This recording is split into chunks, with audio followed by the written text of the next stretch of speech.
this library organizing job was classified as a premium commission, Paimon came mentally prepared, you know?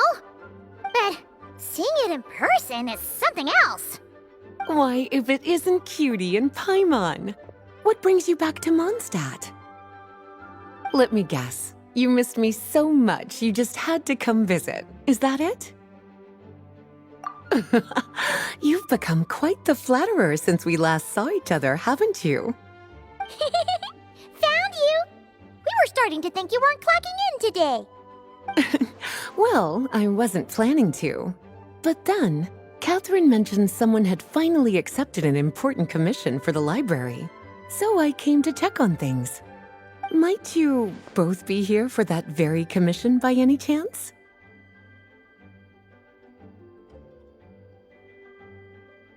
Ah, music to my ears. Now, as you can see, a certain anonymous benefactor has donated a large amount of books to us.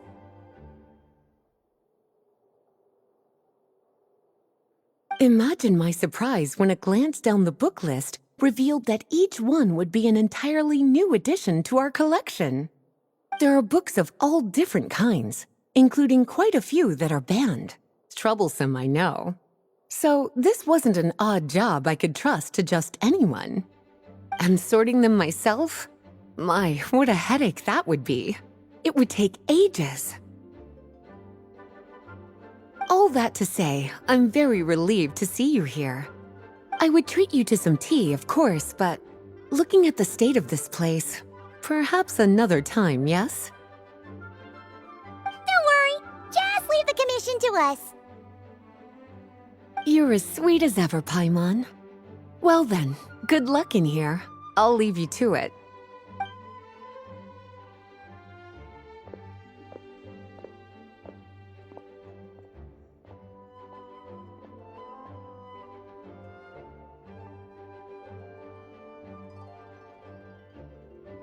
Finally! We made it to the last stack!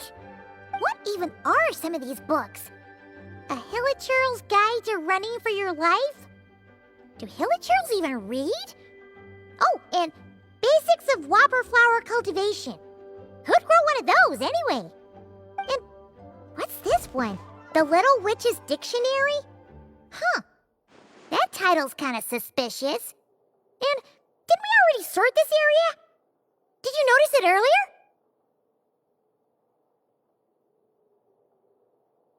Huh. Well, witches always make Paimon think of, you know...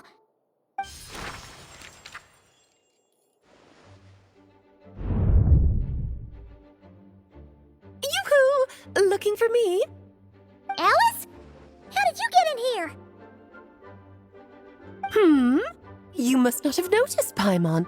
I wasn't the one who barged in at all. When you opened that dictionary, you entered a mage's domain. What? Ugh!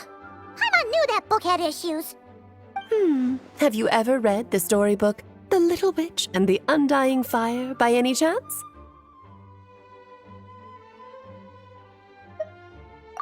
No matter.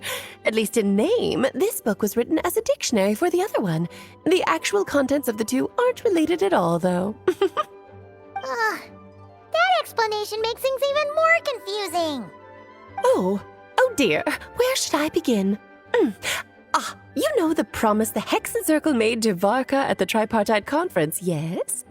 Namely, that in Mondstadt's greatest time of need, the mages would return and lend their aid to the nation? Well, waiting around for danger to descend upon the land isn't exactly our style.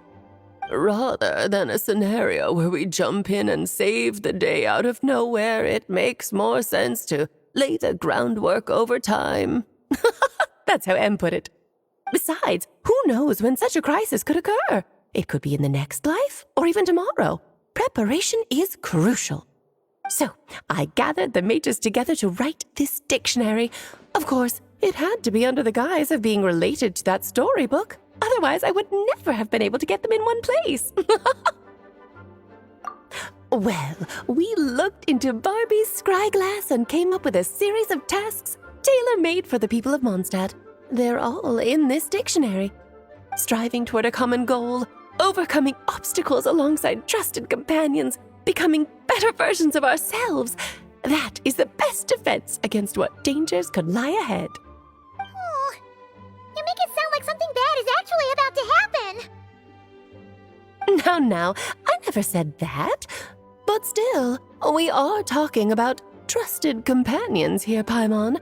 And when we speak of a person who could be considered a friend to all in Mondstadt, I'm afraid the pool of options consists of but one. Wait, the huge book donation? That was just an excuse to get us here, wasn't it? We had to spend ages sorting through them, you know. Oh dear, I never could have imagined you would need to go to such trouble. Uh-huh. Sure you didn't. Well, this is an important book. I couldn't just bring it into Teyvat without taking any precautions. Much better to hide it in plain sight, you see. That's why I donated all those other books to the library. Besides, it's not like this is a bad thing. Just think of it as an excuse to reunite with old friends, and as a favor to your dear Aunt Alice. Okay. If the goal is to help the people of Mondstadt, then we're in.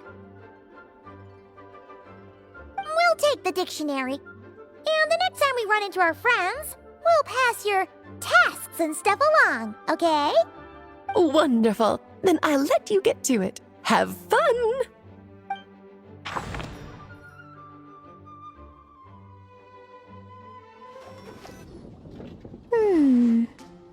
Dodoko. Hey there, Klee! It's on a very night! Paimon! Dodoko needs help! Mom said you were coming, but I didn't know it'd be so soon! Dodoko needs help? Oh, for Pete's sake! Is that the task? What? No, for Klee's sake! And for Dodoko, too. No, Paimon knows that! She was asking about the task! You know what that is, right? It's like a... Yeah, something that needs doing. Oh! So, like when I go blast fishing with Jumpy Dumpty? No. A task isn't just something you want to do. I'm confused. It's like when your mom tells you to do something. That's a task. Oh! Thanks, Paimon. That kind of makes more sense. Although not really. Anyway, let's go help Dodoko now. Hold on. What kind of help does Dodoko need? Oh, right! Well, every Dodoko's gotta find a red four-leaf clover to become a super special Dodoko. Then, Dodoko needs to become friends with lots of people and can make it through the Dodo King's trial. Once that's done, she can then become a super awesome Dodo Sorcerer! That's what Mom said anyway. Huh. A Dodo King being in charge of a Dodo Sorcerer. Makes sense, actually. But specifically, what do we need to do? No idea. But Mom said that you two would tell me. Right. Well, let's have a look at this book then. Oh, there's a note inside it. Huh. Let's see what it says. At the first stage of the trial, Dodoko arrived in a forest of whispering leaves. There, past layer upon layer of hurdles, a secret lay buried, waiting to be uncovered. Seems like part of a story about Dodoko.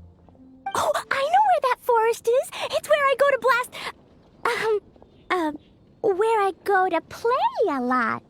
Come on, everyone. Follow me. All right, let's go! What's with all the weird stuff around here? And why are there so many hilichurls? Huh, maybe the hilichurls brought it all here. Oh, I bet this is where we find the turtles. Close, but the note said hurdles, not turtles. And whatever we're looking for is supposed to be buried past all the hurdles. Are there any other clues around? Is there no Dodo device that can help us out here?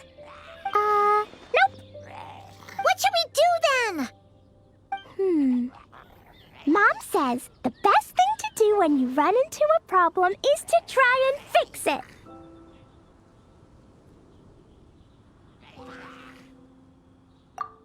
Yeah! All right, that's the hilichurls and barriers all taken care of. And we didn't set the forest on fire. I was extra careful with Jumpy Dumpty. I've been getting sent to confinement less and less these days. Nice job, Clee. Maybe sometime soon you won't have to go at all. Well, if Master Jean would just let Clee blow the confinement room up. That's not really what Paimon had in mind. Wait, what about the trial? Did we learn anything new? Yep, I found this in the hole Jumpy Dumpty created after exploding. Huh, another note. Yup, and it's Mom's handwriting again. Now then, Dodoko may or may not have blasted all the hurdles away, though the most direct approach is sometimes the most elegant one.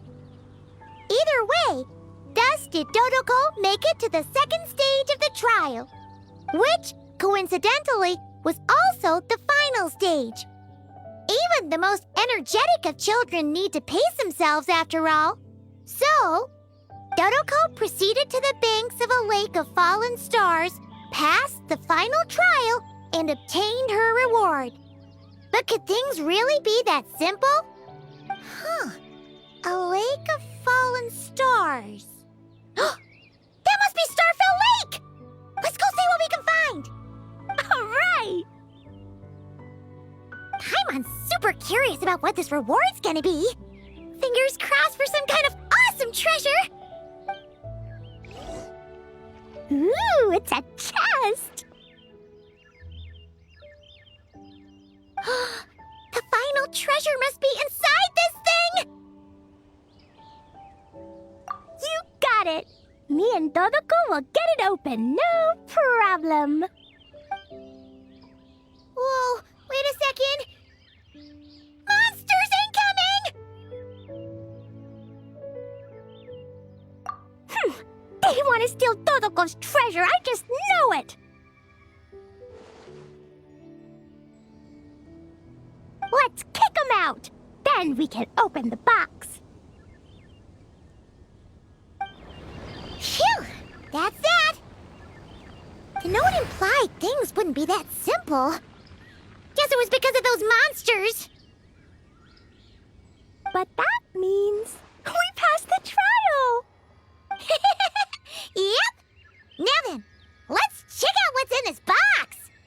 Oh, it's A tiny hat? a hat for Dodoko! In the Dodo clan, only the awesomest and bestest Dodokos in the land can earn the acknowledgement of the Dodo King. Their job is to help out and protect all the other Dodokos so the Dodo King gives them a special hat. That way, the other Dodokos will recognize them and know who they can go to for help. Oh. So now your Dodoko is one of these special Dodokos with a hat. Exactly. The hat makes Dodoko a Dodo sorcerer now. She can use special spark magic to help even more people. Clee? The knights have informed me about explosions being heard from the forest outside the city. Miss Anarunai, Paimon, a little help, please. That's because we cleared out a hilichurl camp over there and a bunch of slimes, too. Plus, we were working on Clee's task. That's right.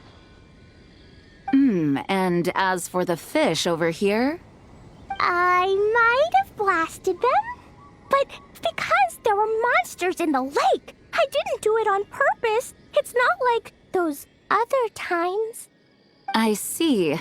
I take it those other times were on purpose then? They weren't not on purpose.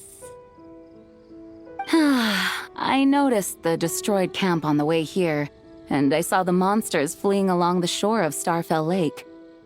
Am I correct in assuming that's all the damage, Traveler?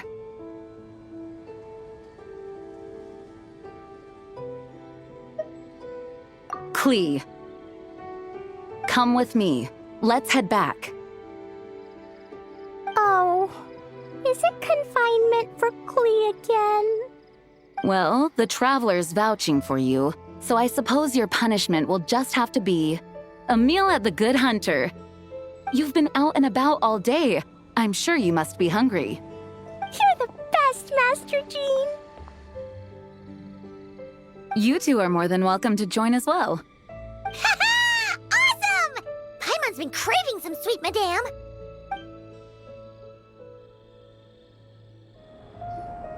Hey, Albedo! Thought we'd find you here. Oh, are you painting? Yes, I finally have a moment to myself. So I decided to pick up my brush and get some practice in. Indeed. Of course, thanks to your help, and my fellow knights, that matter was resolved with little issue. In addition, I was able to complete the final task my master left for me. I couldn't have asked for a better outcome. Sucrose has been advancing swiftly in her studies too. She can tackle many alchemy projects on her own now. The Knights of Favonius don't have any duties for me at the moment either. No responsibilities, no tasks, no problems to resolve.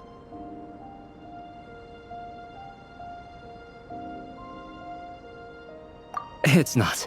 It just feels strange, not having to rack my brain for solutions to all manner of problems. To be quite honest, I'm finding the idle life a bit hard to get used to. I keep finding myself considering if there might be other issues that need solving. But, unfortunately for me, Mondstadt seems perfectly problem-free at the moment. There's nothing wrong with enjoying a bit of me time.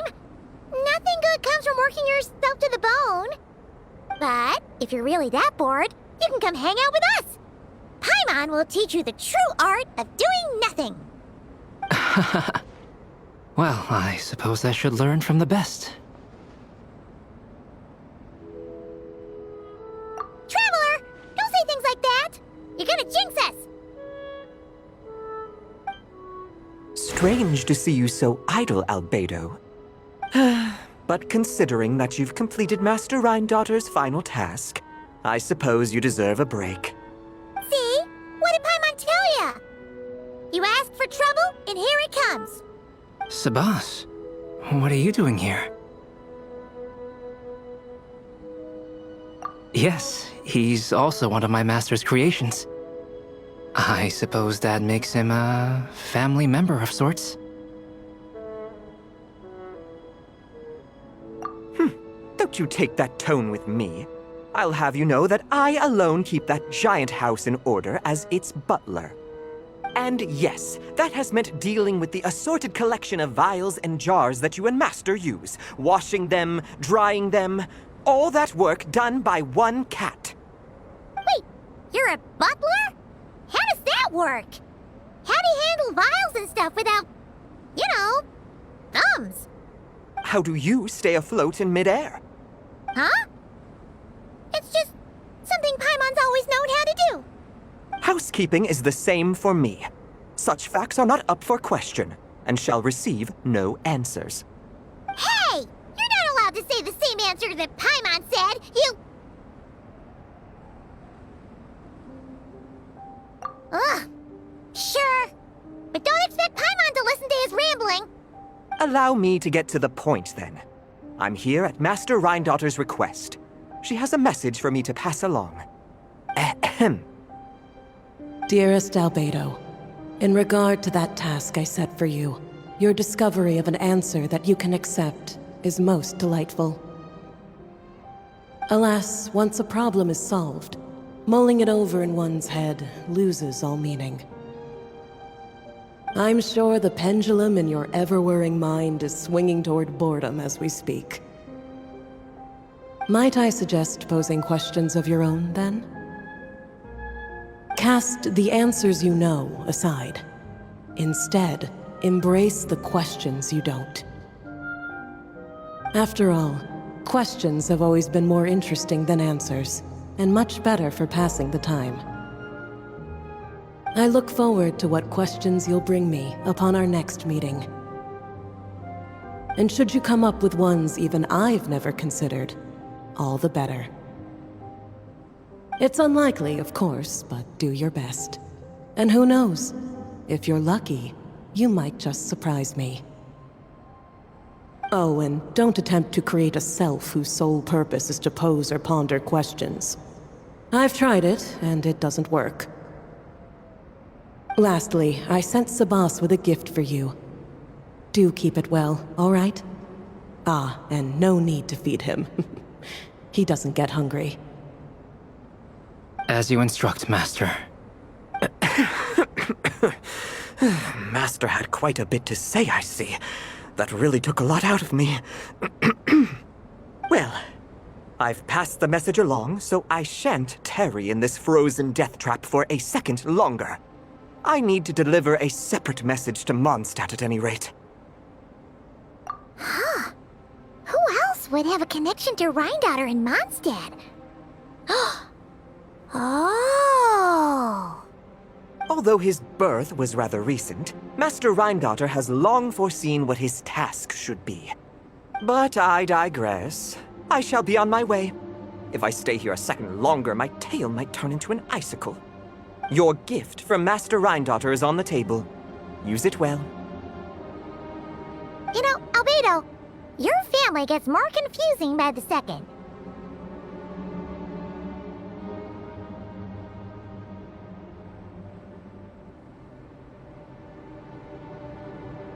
Speaking of, would that cat really count as a family member? He called himself a butler and all, but... Master created Sabas long before me. By the standards of a normal family, that would make him my elder, I suppose. Of course, my family could scarcely be considered normal. So, by that logic, that type of relationship holds little meaning. At the same time, Sabas did look after me quite a bit back in the day, helping me tidy up various vials and jars. He even modeled for my sketches at times. Wait a second. The cat you drew today? That's him then, isn't it? Yes. Whenever I need to think, I turn to drawing and let my subconscious take over. It always helps me sort my thoughts out. And for some reason, I often wind up choosing a portrait of Sabas. I have drawn so many at this point that it's become second nature. Thus, this leaves my mind free to consider other things. Yeah, we thought it was just a random cat. Guess he was a way bigger deal than we thought. Well, now you know his real name. I can tell you more stories about him sometime, if you like. But right now... The tree takes pride in its most perfect fruit. So complete, so flawless. But you, O Seed of Dreams, do not settle for being the king of a universe, confined to its flesh. I need to think. I'll take that as a yes, then.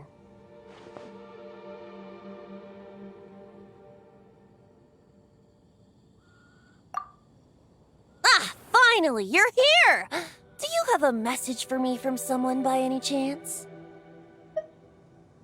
There's not a single prophecy about you in that dictionary. That's what you were about to say, right? Oh?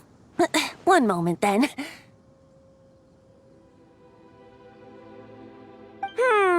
Your curiosity seems as strong as ever, Barbeloth. Alas, my future will have to remain absent from your dictionary. The wind may be happy to let dandelions trace its form and have poets sing it into verse, but to be contained is hardly its nature. So, dear Barbeloth, please do set your pen down. Words heard on the wind are not meant to be recorded on the page. If you're truly interested in this legend, allow me to fashion it into a poem. I'll be sure to share it with you ladies at our next tea party. Barbeloth has always been a reasonable person, and I believe she heard my request. As such, our conversation should be free from interruptions for now. Wait, Barbeloth was listening in just now? Paimon didn't notice a thing! Well, she is a Hexenzirkel mage. They all have quite a few tricks up their sleeves. Still, you noticed right away and even got her to leave us alone. Doesn't that make you the real master at cards here? Given the various practical factors at play, I'd call myself a master with limits. There you go, being all secretive again. Well, anyway, there wasn't a single thing about you in that dictionary. You being here is enough. Barbeloth's prophecy concerning me may be incomplete, but it's not incorrect. There's something I need to do, and I could indeed use your help. Trusty as always. In that case, could you play a song with me later?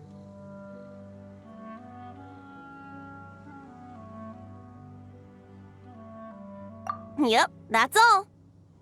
But don't worry, this isn't a performance to decide the fate of some consequential event.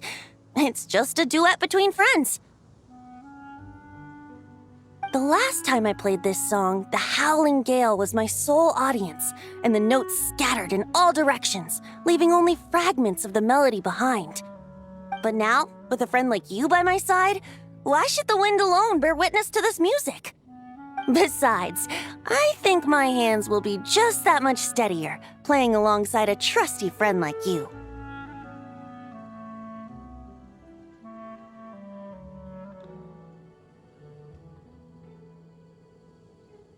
That's all I ask.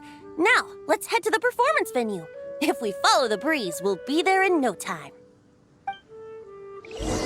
All right, let's get going. Just relax and let the wind lead the way. No need to hold your breath. In and out. Easy does it. I let the birds know we would be coming, so we won't run into them. Don't worry. It's just a little ocean spray. You won't get soaked. Ah, the delightful sea breeze. Go on, breathe it in.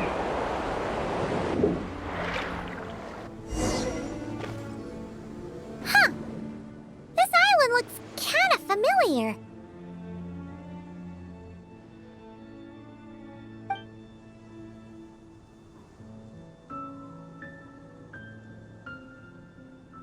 Not always. It was once an isle like any other. An ordinary, unassuming aggregation of sand and gravel. That is, until seeds of stories were brought here by the wind and cultivated by time. And in due course, the wind brought forth new tales, and time caused them to grow into legends. So with that, allow me to welcome you in truth to this island favored by time, traveler. This is the place where time and wind met in the distant past. Whoa. You suddenly sound so serious, Tone Deaf Bard.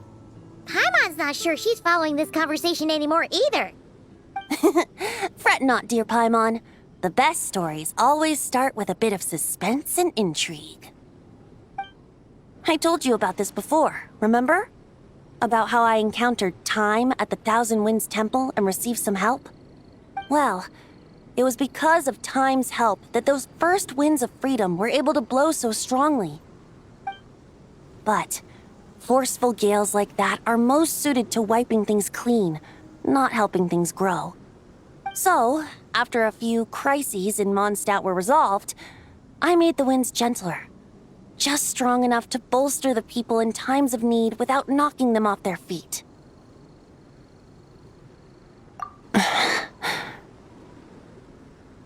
Shadows gather in the distance. I'm sure you felt it too.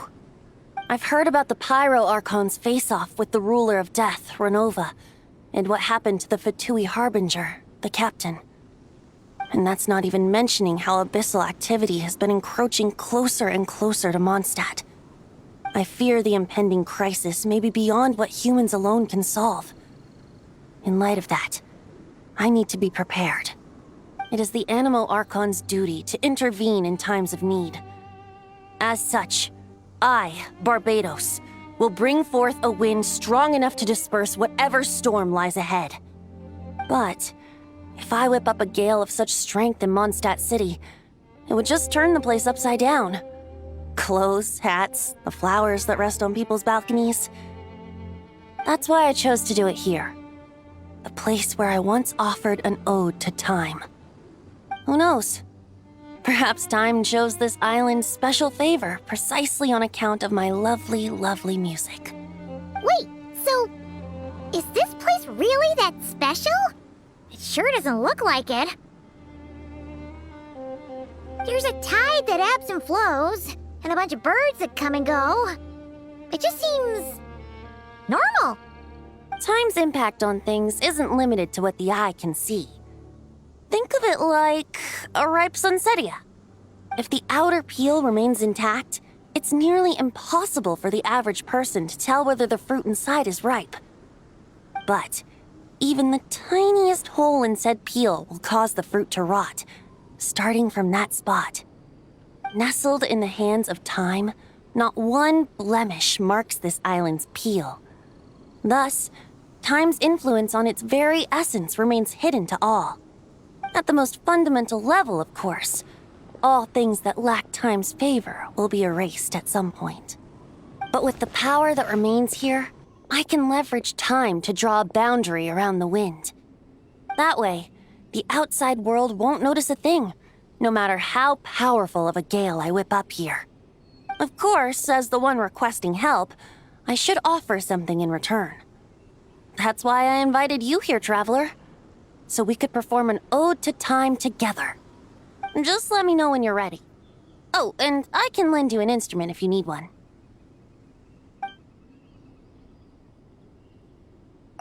Great. Let's get started.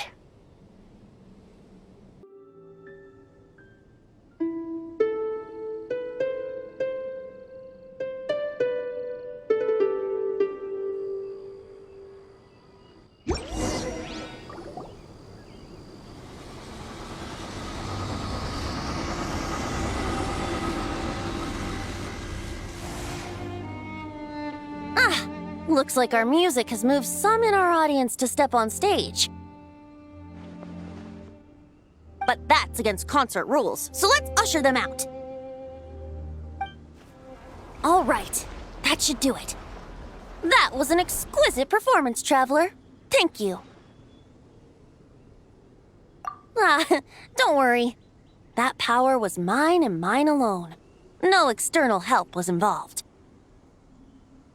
Think of it like tuning a musical instrument so that it might play melodies lovelier still. Ha! So you do have some tricks up your sleeve.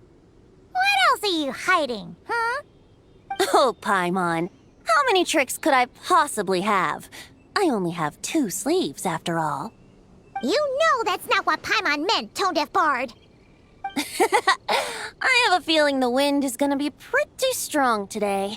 We should head back to Mondstadt and tell people to hold on to their hats. Mona! We have something for you. Oh, Traveler Paimon! You're full of energy today. You have something for me, you said? Is it some quick and easy way to make Mora by any chance? Well, actually, it's some kind of task from your master. Yeah, that's a hard no. But I guess I don't have a choice, huh? An enterprising spirit is important and all that. I just know it's going to be torture, though.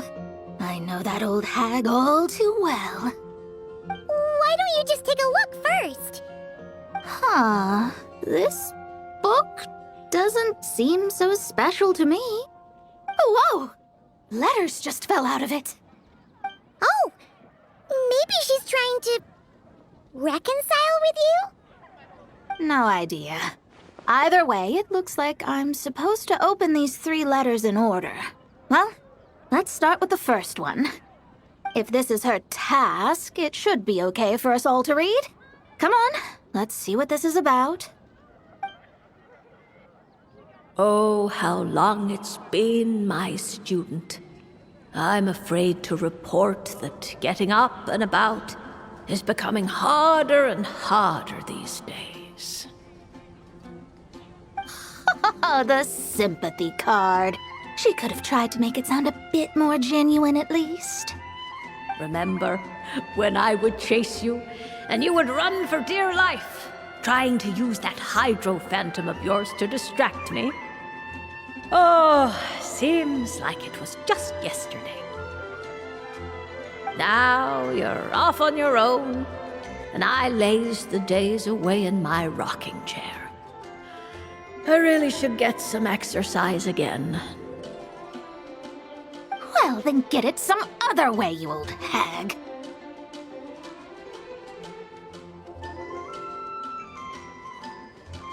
Now, I'm sure you're curious as to the purpose of this letter. And to that, I say this. If you want to learn how to predict the fate of an entire kingdom, or even the entire world, head to Sumeru and search for the gate to an underground kingdom. Once there, open the second letter. Huh. But she knows how to lure people in, that's for sure. Is she serious about passing on her secret technique? Guess she really is getting old. You two have such a weird dynamic. When you talk about sentimental stuff, you fight. But when it comes to dry academic stuff, you get all emotional. Anyway, this gate to an underground kingdom sounds familiar. Wait, you've heard of it? Yeah, it should be the same one we're thinking of. Perfect. I don't even need to investigate then. Oh, that means no hired guide, no lodging, no shelling out Mora left and right. Come on, there's no time to waste. Let's go. And since you didn't mention a transportation fee just now, I'm guessing that means... Yep, same method as usual. Let's go. This brings back memories of summertime. It's actually kind of refreshing. So, this is the gate to the ancient kingdom of Conria. I'm sure a lot of secrets and tragedies lie behind it. Well, let's open the second letter. Let me see here. Yep, it's this one. As the ancient Sumeru saying goes, rote knowledge bears no fruit until it is watered with the showers of wisdom. With that in mind, there is a phenomenon in this land known as the Sign of Apausha. It is a celestial mark that burns in response to an all too ardent desire for the truth.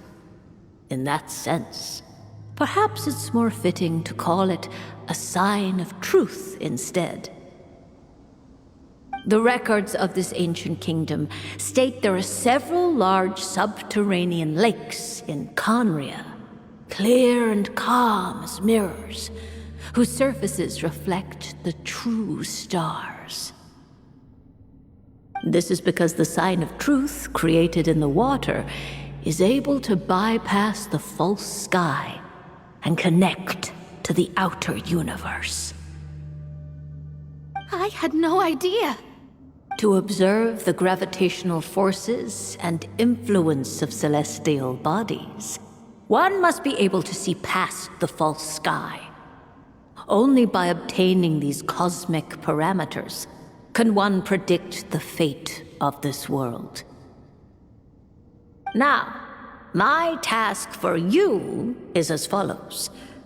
Open a sign of truth in front of the gate to Conria. The rest is a bunch of stuff about the ceremony the old hag came up with to summon this thing. Yeah, all these planetary trajectories and runes. Paimon's not even gonna try to make sense of it. So, what do you say, Mona? Are you gonna attempt it? Well, I hate to admit it, but it looks like the parameters she came up with could work.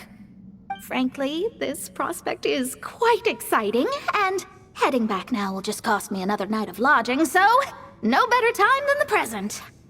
Emissaries of the enduring stars, wanderers over ecliptic and equatorial plains, radiant celestial brethren. Traverse the twisted paths of the cavernous void. I, Mona Magistus the astrologist, invoke the power of Hydro to balance the scales.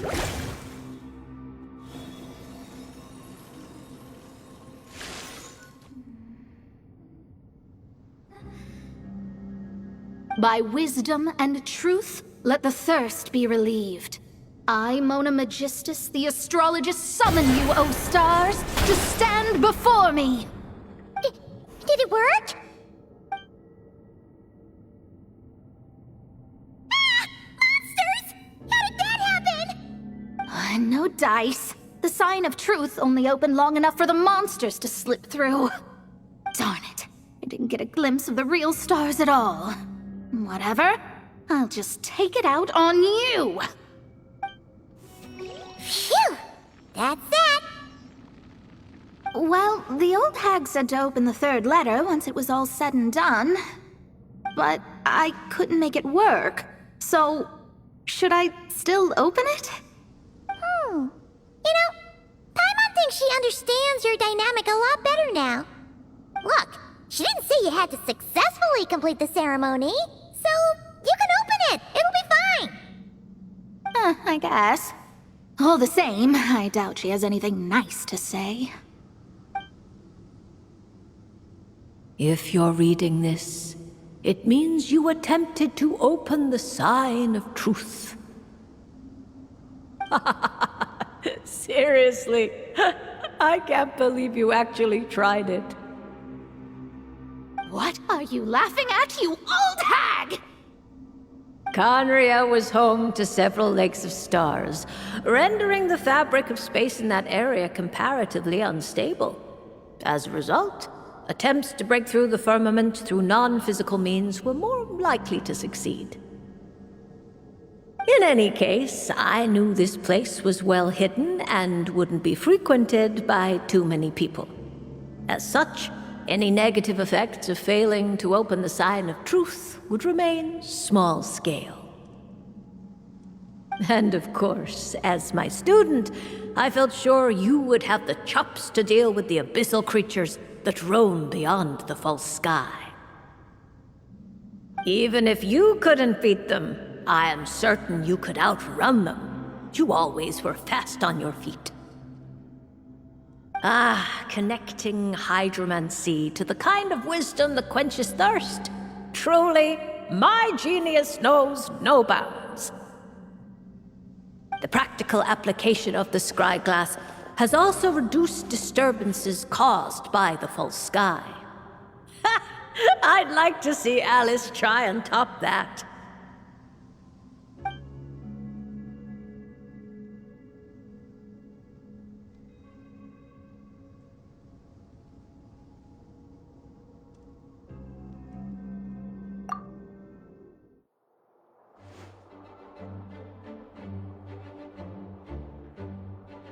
Hey, Durin! So this is where you've been! Oh, Traveler, Paimon. What are you doing here? The real question is, what are you doing cooped up in here reading a book?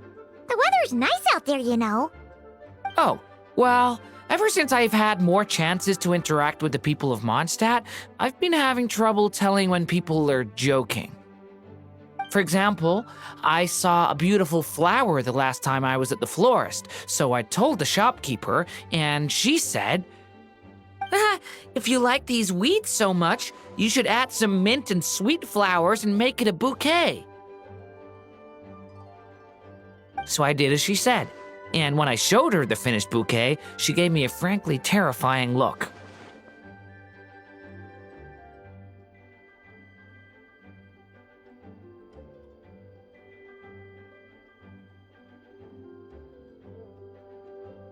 Later, Albedo opined that this happened because I have trouble understanding the meaning behind words. So after I learned the Mondstadt script, he told me I could come here and read. I was born from a storybook, so I felt that these books might be able to teach me more about the rules of this world. And, well, I guess I lost track of time. So, did you guys need something?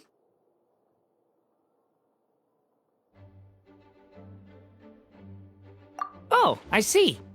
That's another rule learned, then. Yep. That said, we did have business we needed to discuss, right? Yeah, we have a message to pass along from Rhine-daughter.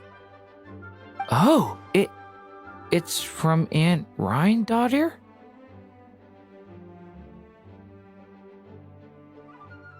No, I'm just surprised.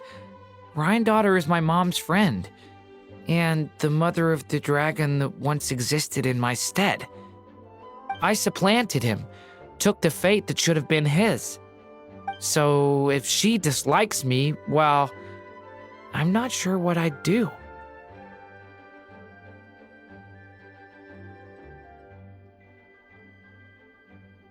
Yeah, we're here for you. But seriously, Paimon doesn't think it's anything bad. That does make me feel better. Well, I guess I should open it.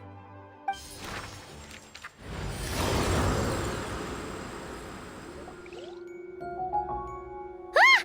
Where are we? Did this stupid dictionary transport us to some weird place again? My mom's scent. I sense it here. Whoa! Here comes a strange cat.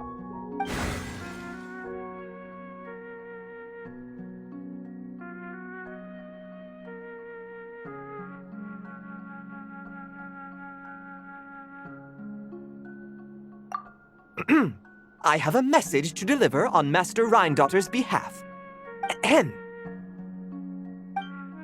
This is the first time we're meeting, so I'm not sure how to address you. But since you're Hem's child, I suppose I'll stick with Mini Durin. Though you appear smaller than the Durin that came before you, that same strength flows through your veins, not a drop less.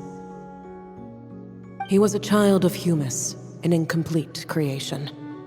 Thus he lacked the will to control his own strength.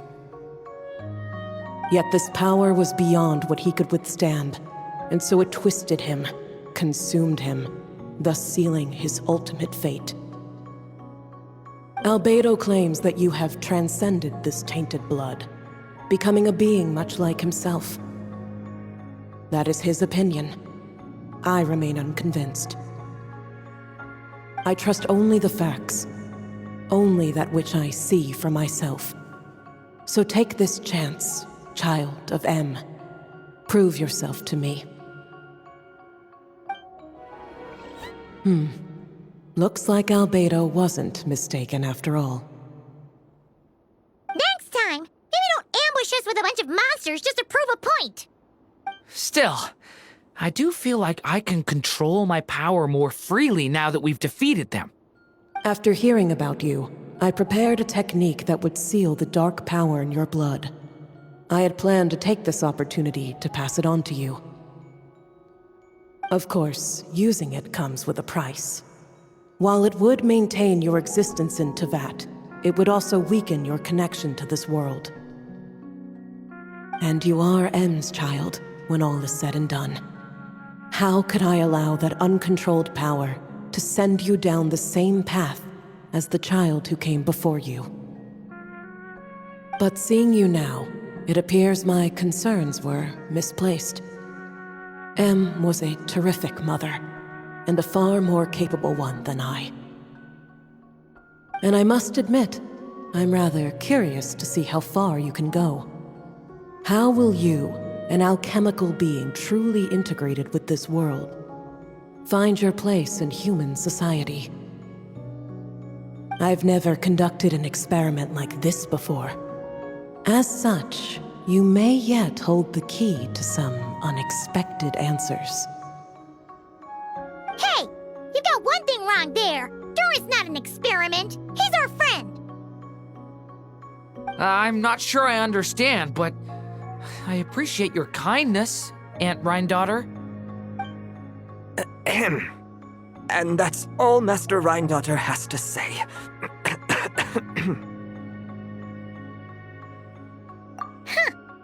A cat that can imitate someone else's voice is just as strange to witness as the first time. Well, do not be so shocked. I am hardly an ordinary cat.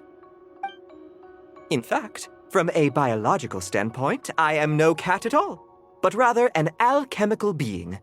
You wouldn't consider yourself a specter simply because you float in the air like one, surely.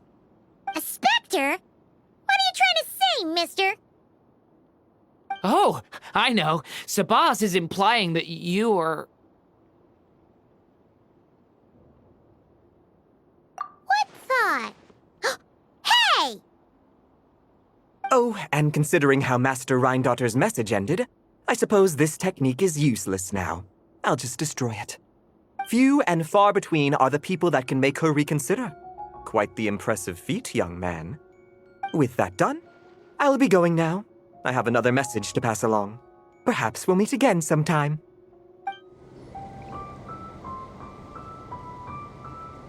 Razor! Familiar scent. Ah, you two. You have been good? Yep, we're doing great. Oh, but what happened to Boreas, Razor? We saw you talking just now. Is it a secret? We go on hunt. I tried to convince Wolf Lord. A hunt? Oh, is that Razor's task? Are the wolves out of food? Is that why you're going on a hunt?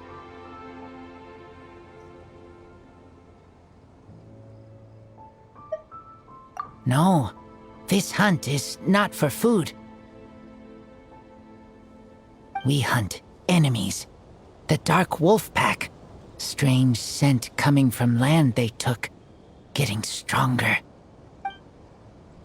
We must hunt enemies to purify the forest. Oh, so did Boreas agree? Paimon remembers last time he said something like, Razor, you must not get involved. This is for the wolves to settle between themselves.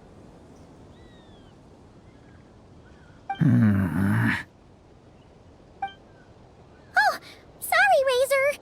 Paimon didn't mean to dig that up again. It's okay. I know Lupacol means no harm. Besides, teacher taught me how to talk to Wolf Lord. Lisa taught you how to talk to him? Oh, like she told you what to say? So that means you got him to agree then, right? Yes. Words were hard, but I did it.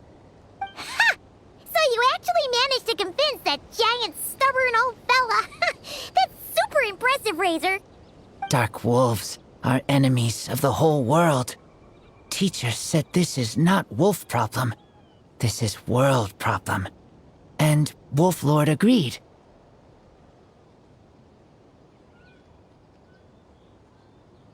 But because of that, other wolves won't join. This war is between me and Dark Wolf Pack. Then count us in too.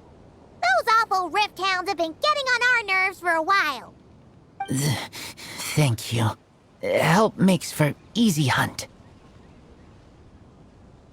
Speaking of, how is this hunt gonna work? We set trap. Chase dark wolves here. Into trap. Then Wolf Lord pinned them down, and we finish hunt. Tell me when ready. We start hunt. Whew, that was close. Good thing the wolves were there to help. They intercepted those rift hounds for us, and even drove them away. But this isn't wolf problem. You're doing this to help your Lupacol, right? Well, they want you to be safe too. Paimon bets they went to the Wolf King and said, listen here, this isn't just our Lupacol's problem. This is the world's problem. and then rushed over to help. Lupacol is Lupacol. I am human, but I do not need to be wolf to be Lupacol. I just want to help them. Well said, Razor.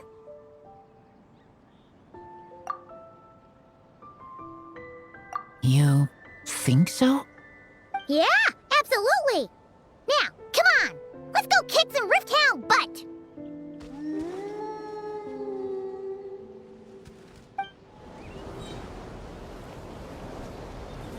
We did it! Thank you for helping. I thought protecting Lupacol was up to me.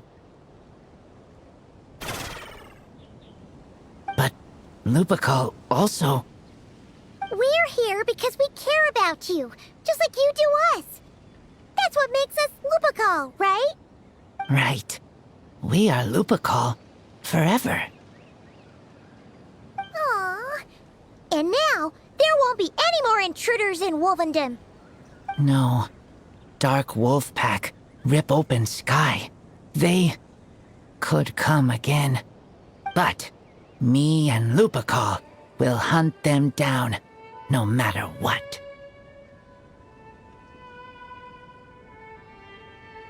Yeah! If you ever need help, just say the word. We're here for you. I appreciate it.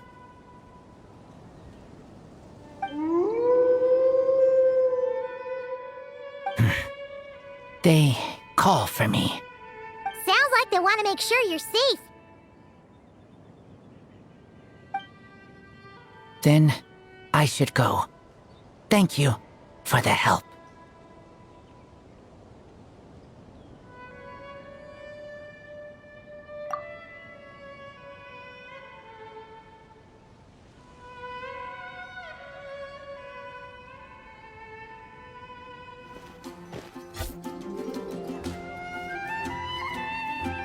Ad Astra Abyssosk. Greetings, traveler. Hey there, Catherine! Oh, and Oz and Fischl are here too! What a coincidence! All things in this universe must plunge into darkness. 'Tis only natural that those who seek light should cross paths in the realm of dawn. Mein Fräulein means to say she's happy to see you both.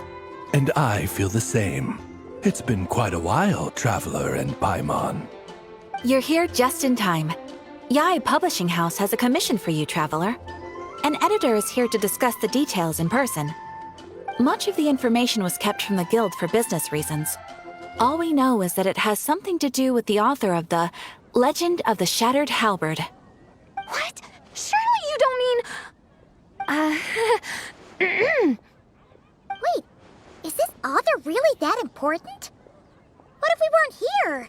Or if we decided not to take the commission? The editor would just be wasting their time. In that case, it'd be a free trip to Mondstadt where one needs only pass some information along. That's an opportunity most would fight over.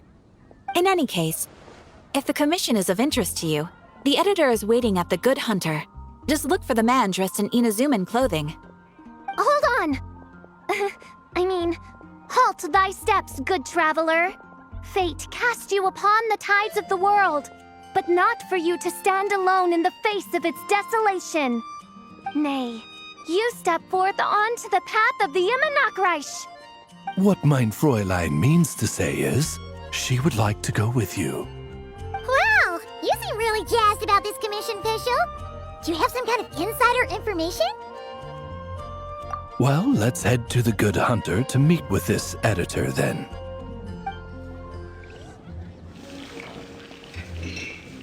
Alright, let's see who lucked out and got this free trip to Mondstadt. Wait, you're Shing. Oh, Genu's editor, Onodera. Traveler, thank you for all you've done for us in the past. I come here today with a commission from Lady Yai, with which I'd like your help, should you be willing. Oh, and might I ask who this person dressed like Princess Fischl is? You have the pleasure of speaking to our eminent person, Fischl, Prinzessin de Vertelung. Mein Fräulein means to say that her name is Fischl, and that she is most pleased to meet you.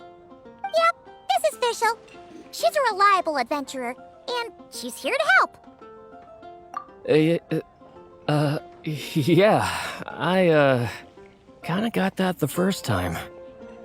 Since thou hast learned my name, understand this. To speak it is to be absolved. Praise it, therefore, and thou shalt earn thine salvation. Mein Fräulein means to say she... Ah, I see.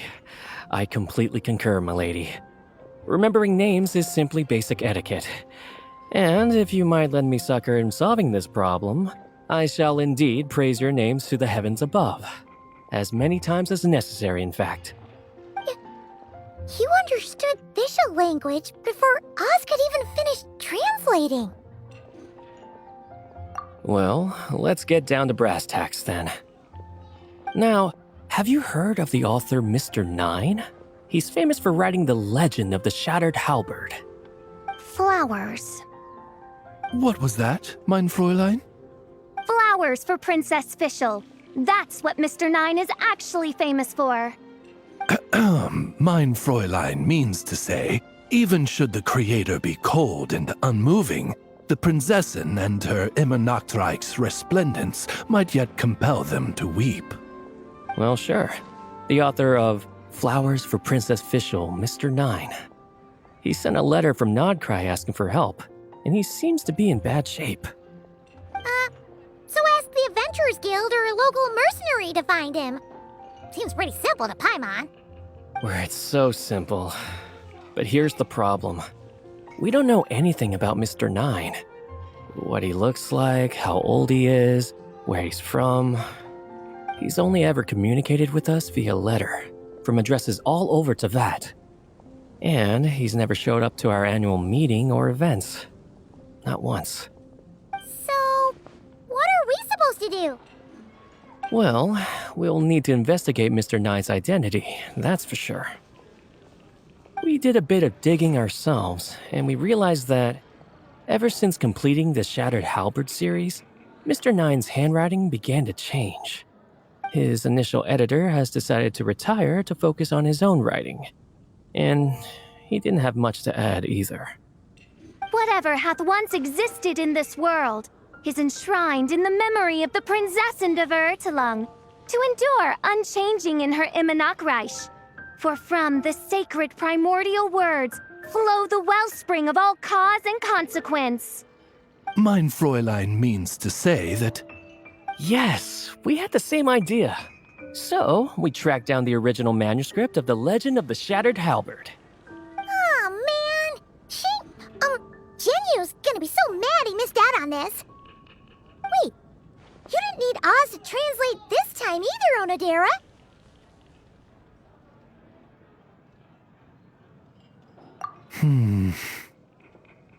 Osvaldo Hafnavines, hast thou perceived something? No such Henry exists, mein Fräulein. I sense a faint, elusive resonance.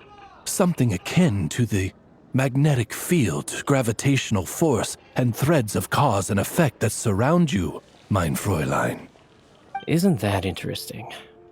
Well, in the end, our only takeaway was that the design and craftsmanship of the paper point to it coming from Qingse village in Liyue. Huh.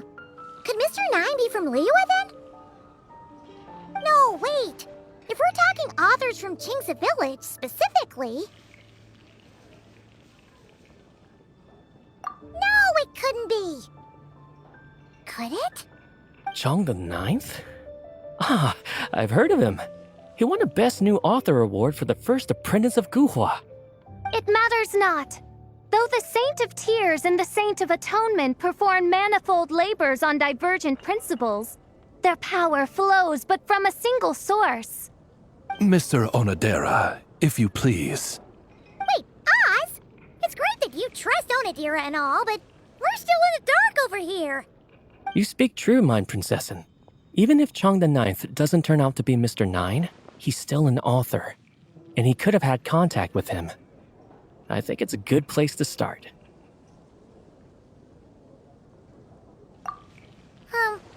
Yeah. Well, either way, I appreciate the help. I'm counting on you.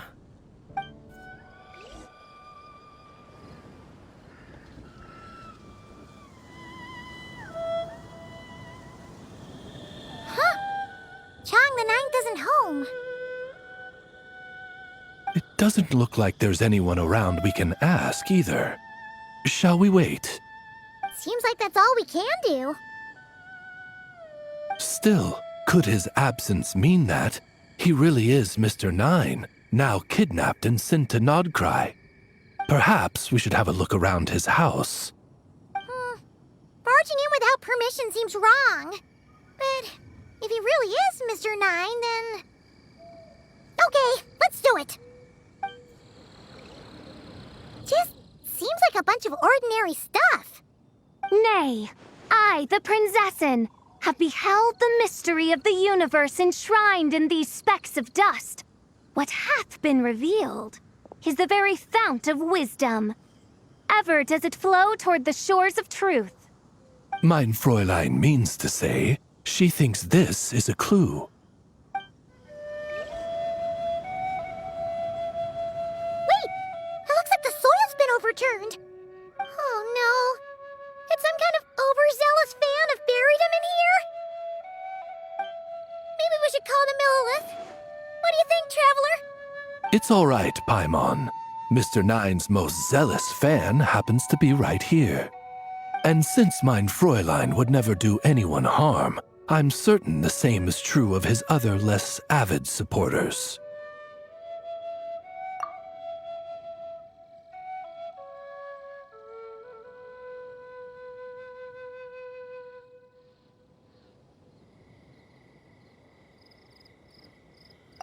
What is the meaning of this?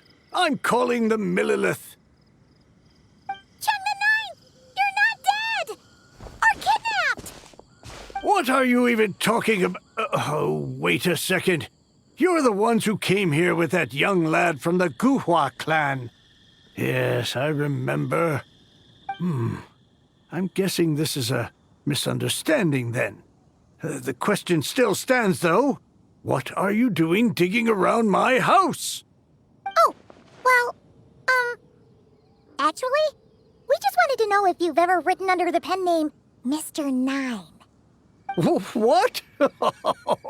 Not even a whole bucket of hallucinogenic mushrooms could make me that delusional.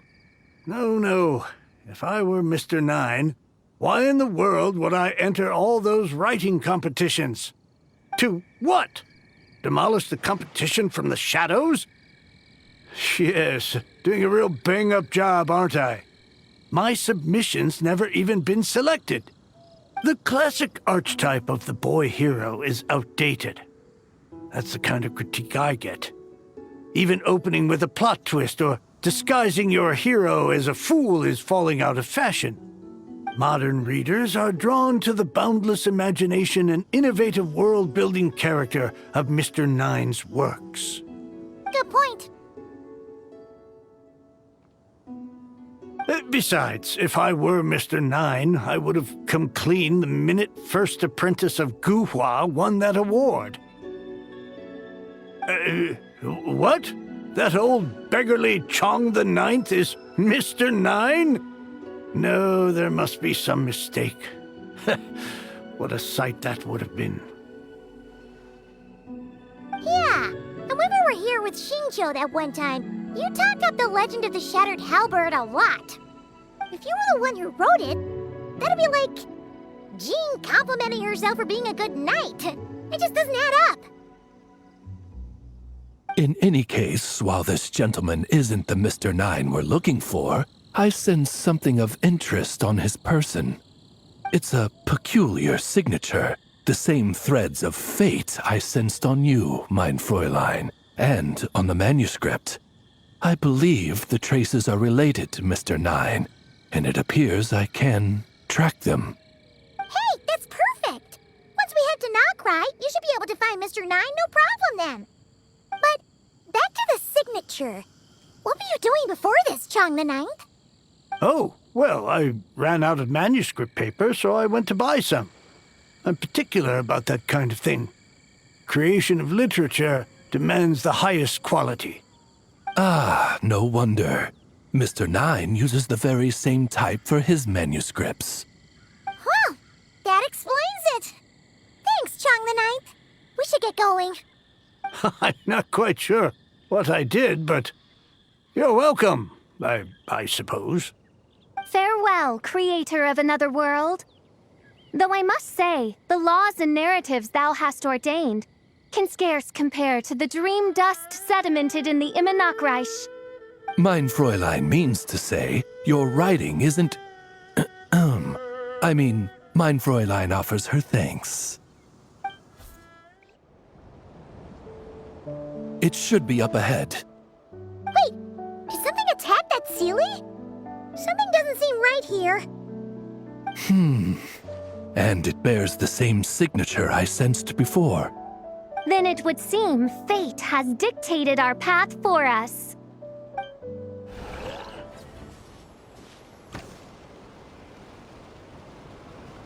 Huh. Looks like the Seelie is showing us the way. Let's follow.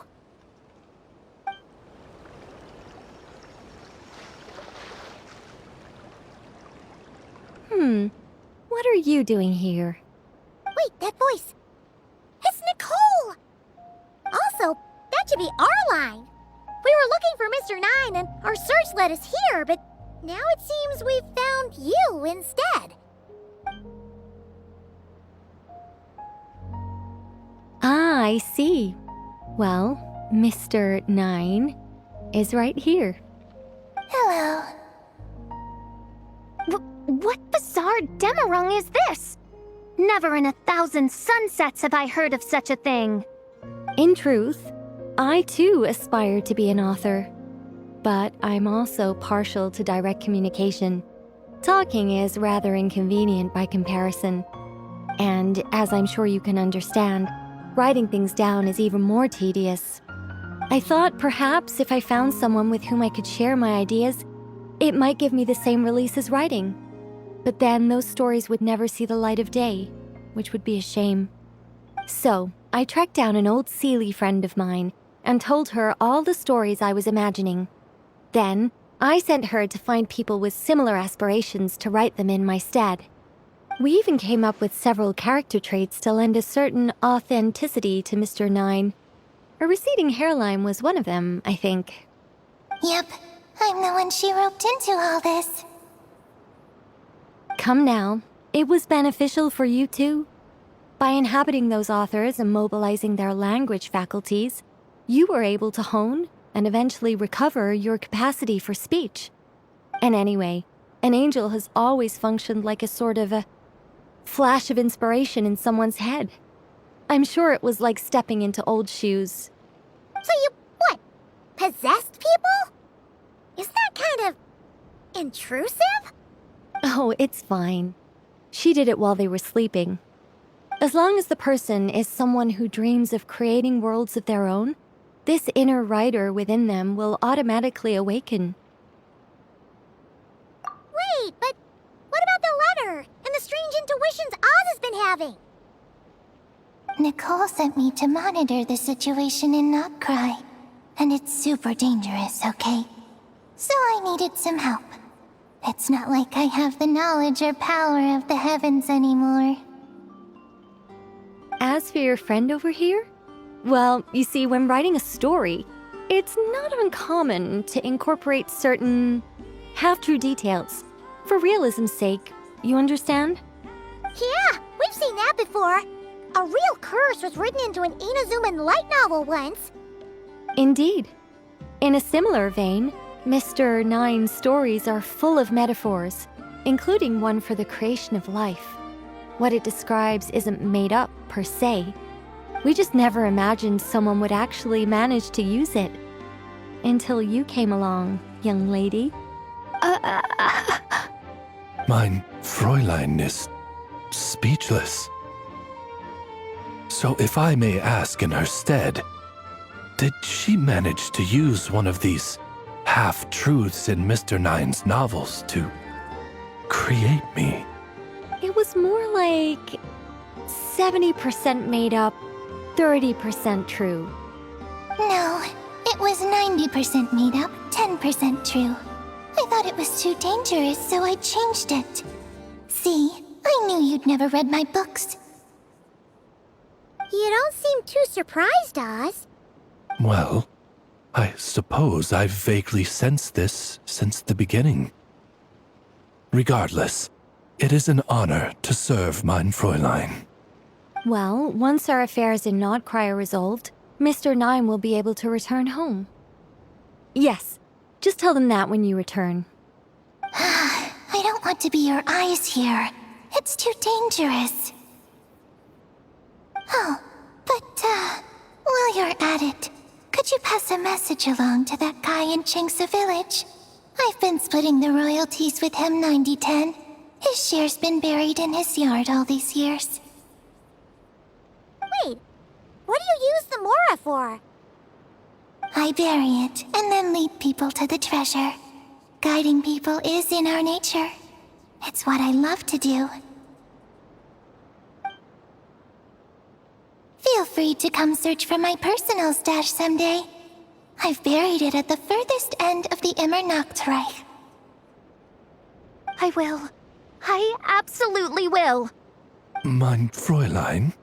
And, I just want to say that I really like your books, Mr. Nine.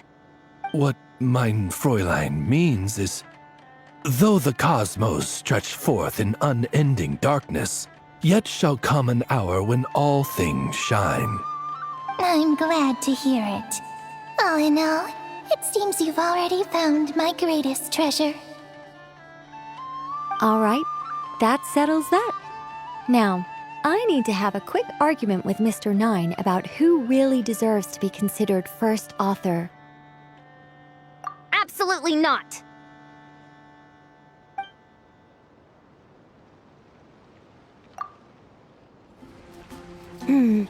Given previous results, I should make a few adjustments to the experiment and ensure that the materials and equipment are all in order. As for the potion I need to make... Oh, Traveler, Paimon, what brings you here? We're here to help with your task. We wanted to see if you could use some extra hands. My task? Oh, you mean the one Mr. Albedo told me about? The one from the Hexenzirkel? Well, you're just in time. The experiment is ongoing, and I was just about to work on it. Ongoing? So, you've been working on it all this time? Yes. It aligns with other research topics I've been working on, so it hasn't been too much extra work. Still... What? Is there a problem with the experiment? I've been unsuccessful so far. Oh, so it keeps failing, huh? It's not as simple as just failing. The whole theoretical framework behind this task is a bit more complicated than I imagined. Oh, right! You still haven't told us what kind of experiment it is. One meant to develop a potion that can transform sweet flowers into a variant 16 times its normal size. That is to say, the formulation of botanical augmentation reagent type 4, iteration 7. As you can probably guess, this is my 7th time running the experiment. Wow! So, basically, we need to make growth serum. Or the 7th version of one. Well, yeah, that's about right. This is my 7th attempt, but I didn't make many adjustments to the formula this time, because both the theoretical principles behind this experiment and the products of the process prove there's nothing wrong with it. But you haven't succeeded yet, right? Yes, I'm thinking that it's not my current formula that is wrong, per se, but rather, some other key element is missing. Oh! Then Paimon knows just what to do. Yeah! We came here to do just that, after all. Here it is. That said, I'm still missing 2 ingredients. Now that we can help with. What do we need to get? I need spring water from Springvale to use as the base, as well as Eye of the Storm fragments. But that last one could be tricky. We've got this! Let's go! All right, the ingredients are ready and the cauldron is just over there, so we should be good to go. But, Is something wrong? No. It's just... Do you mind if I watch from the side? Just for the purposes of accurate recording, I mean. I know lots of people don't like being scrutinized during experiments, so... Thanks. Then, I'm ready to go whenever you are. I'll make sure to take detailed notes, too. So, are you ready to start the experiment? That's it. Your execution was perfect. Really? Yes, I don't see any flaws in the brewing at all. Let me extract some and test the product's composition. One moment. Yes, like I said, flawless execution.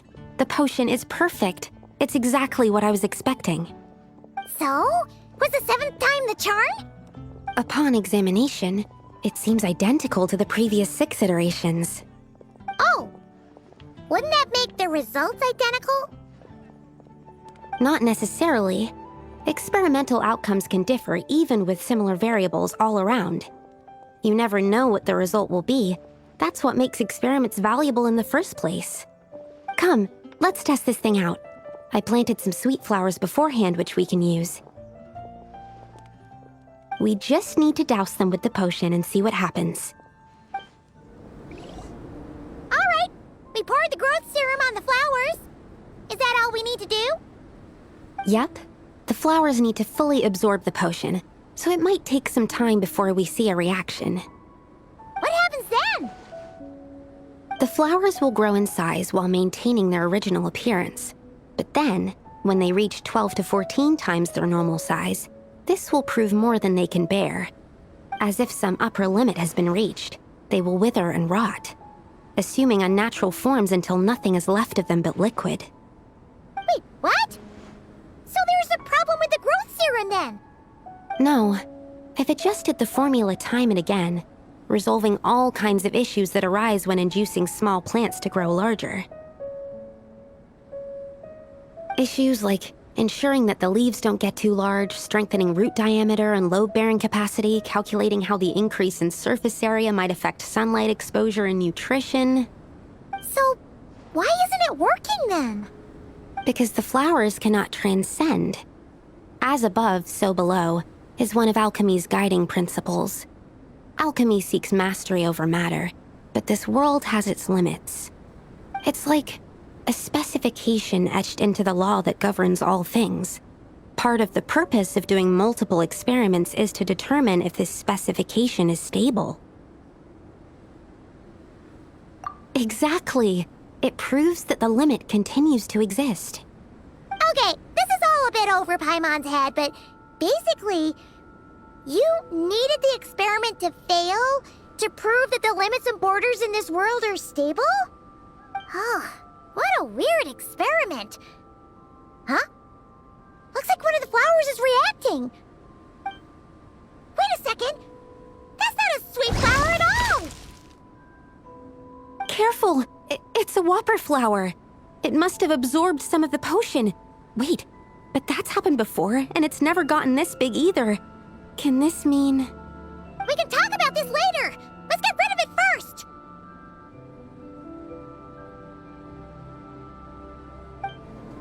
Phew! We did it! Even at that size, a whopper flower is just a whopper flower. But, was it supposed to get that big? I could only make a rough estimate during the battle, but it looked at least 16 times its original size, maybe even larger. This means that the experiment worked. Wait, but isn't that a good thing? I'm still not sure what the implications are, but if further attempts succeed in reproducing this result, that means that something's different. Perhaps the limits and laws of this world are changing due to some unknown factor. I can't say if that's good or bad, but from an alchemical perspective at least, expanded boundaries means that more possibilities are now open to us. Either way, this brings my task to an end. Seems so. That said, it could also be an effect of the person who made the potion. There could also have been something special about this particular whopper flower. There's a lot that still needs to be confirmed, so I suppose this task opens the way for further questions. Well, we're here if you ever need some help. Just think about it! Paimon could probably beat a whole gang of treasure hoarders to a pulp if you were 16 times bigger! I have my doubts. The only reason the serum worked on the whopper flower was because its internal structure was similar enough to a sweet flower. If you drank some, you might become 16 times bigger, but you might also turn into a plant-based life form. Yeah, nope. That's not happening then.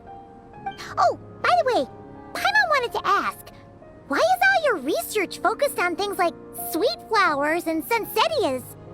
Oh, that's simple. Both sunsettias and sweet flower nectar taste sweet.